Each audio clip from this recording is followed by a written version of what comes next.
Hey, Kentucky, this is Mary Jo Perino. Tonight, we'll talk reaction to the governor's announcements about fall sports and evictions. UK football still struggles to earn respect, plus an interview with one high school football coach about the fall. All that and more is next on Hey, Kentucky.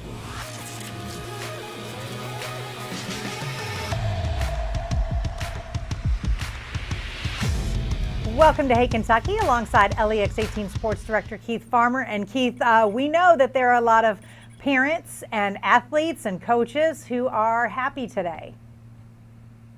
Yeah, very much so. I mean, they've waited and gone back and forth of not playing, not playing. So they're very happy to know that there's a path forward for a season. Yes, so let's talk about it. The big news of the last 24 hours involves Kentucky high school sports. Governor Beshear says he will not overturn the KHSAA's board decision to allow practice to start this week and for games to begin in 2 weeks.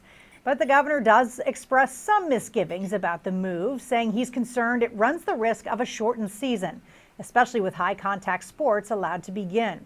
Health Commissioner Stephen Stack echoed those concerns and said if people don't abide by the health guidelines and student athletes get infected, it could have cascading effects, impacting other sports to follow. But Beshear, for now, is hands off. Best for folks out of the governor's office. And it's going to be incumbent on our superintendents, on coaches, on the different groups to make the wisest decisions that they can. Beshear did say he has the authority to step in and shut down sports if things get out of control. School leaders in Lexington and Louisville met following yesterday's announcement. Fayette County will start on September 7th. Jefferson County will push back the start of football by 1 week. And Keith, the coaches that I know and have talked to and have seen are really doing their best to follow all of these guidelines because they do want to play a full season. Yeah, the only thing that concerns me is that Governor Beshear said he'd like to see these athletes getting tested 3 times. And I'm wondering how they're going to be able to make that happen. Who's footing the bill? You know, how has it all become available for the high school level in every sport? And so that could be a little concerning, but I do like the fact that he's giving them the chance to go ahead and start. We've had so many issues here lately with some young kids that, you know, I was afraid without sports, they, you know, might be running into some troubles out on the streets if they're not, you know, engaged with some friends and doing a game they love. 100% agree. We still don't really know about fans yet, but we'll work through that at a later date. The governor also addressing the issue of pandemic-era evictions as activists in Kentucky and across the country are calling for help for people who could soon face eviction. Andy Beshear has announced a new executive order that creates a $15 million relief fund using federal dollars. The governor says he's hoping to avoid homelessness, landlord bankruptcies, and overwhelming debt for tenants. Under the order, landlords must give tenants 30 days notice before eviction.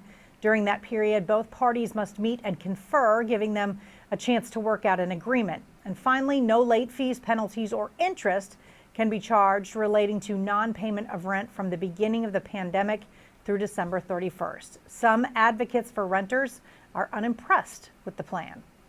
Oftentimes, eviction is a last measure that landlords take, and they typically try to exhaust other measures before getting there. So giving another 30 days for landlords and tenants to talk likely won't do much.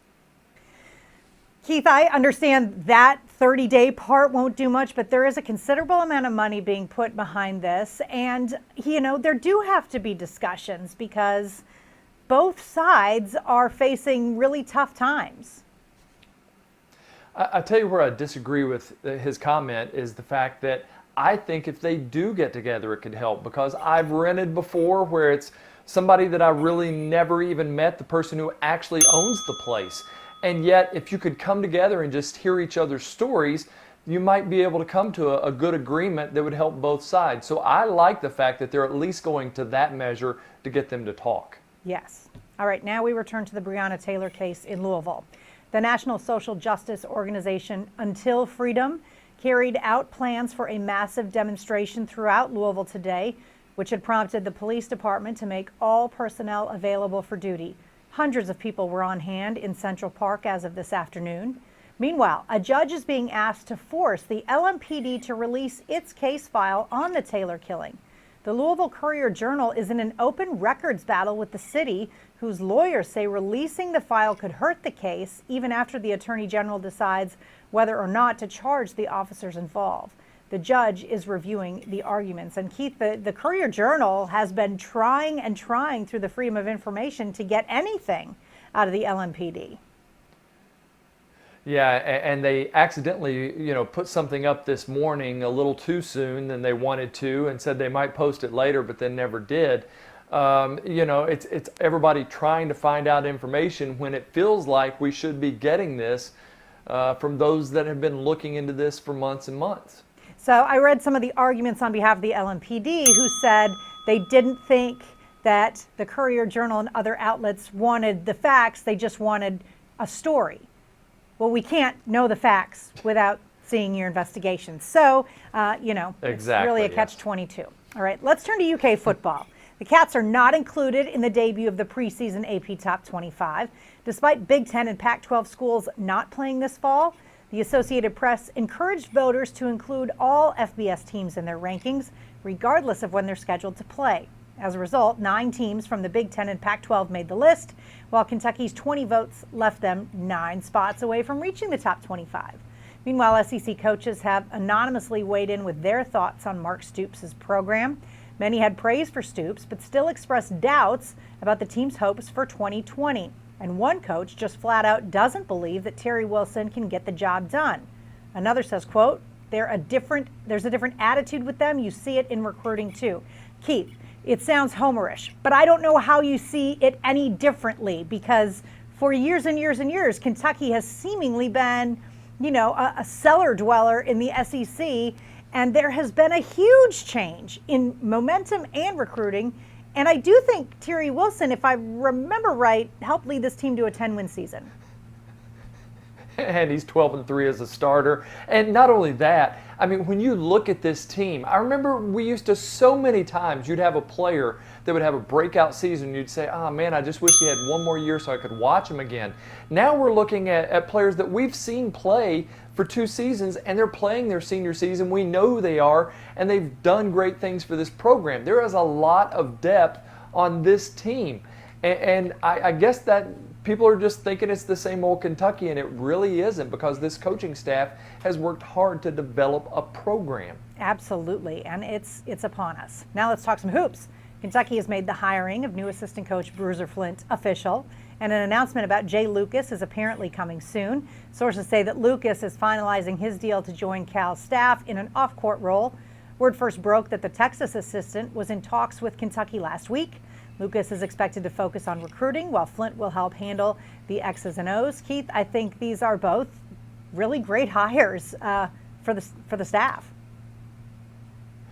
We've just seen how well that he's been able to work with his coaching staff. So to get somebody that he knows so well already, that he has worked with before, is a big thing. And now you're talking about a younger guy that they're bringing in who knows the recruiting trail and sounds like he's pretty good on the recruiting trail. I think that's going to really add to this staff.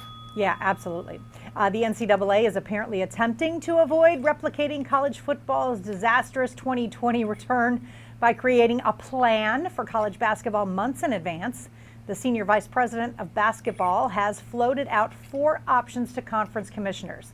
Option 1 calls for starting practices September 29th and the season on November 10th. Option 2, practices October 9th, the season on November 20th. Option 3 delays those dates further to October 14th and November 25th. And the 4th option is October 24th and December 4th. Other dates, including a January start date, are still on the table. And Keith, that January start date, I think, is being considered more than we're giving it credit for here. Yeah, probably so. And I'm just glad there's actually a plan. Yeah. That sounds like a good thing. But yeah, I don't care when it starts. It can start January, February. I just hope we have one, because we already saw last season end before we got to crown a champion, and so many seniors that couldn't finish their season. So hopefully there is a season. And I just can't go 2 years without March Madness. Just can't. Can't do it, won't do it. Up next on Hey Kentucky, Keith sits down with Scott County High School football coach Jim McKee about the coronavirus era. He's going to tell us what it's like to shepherd kids through a season of extra safety precautions. Stay with us.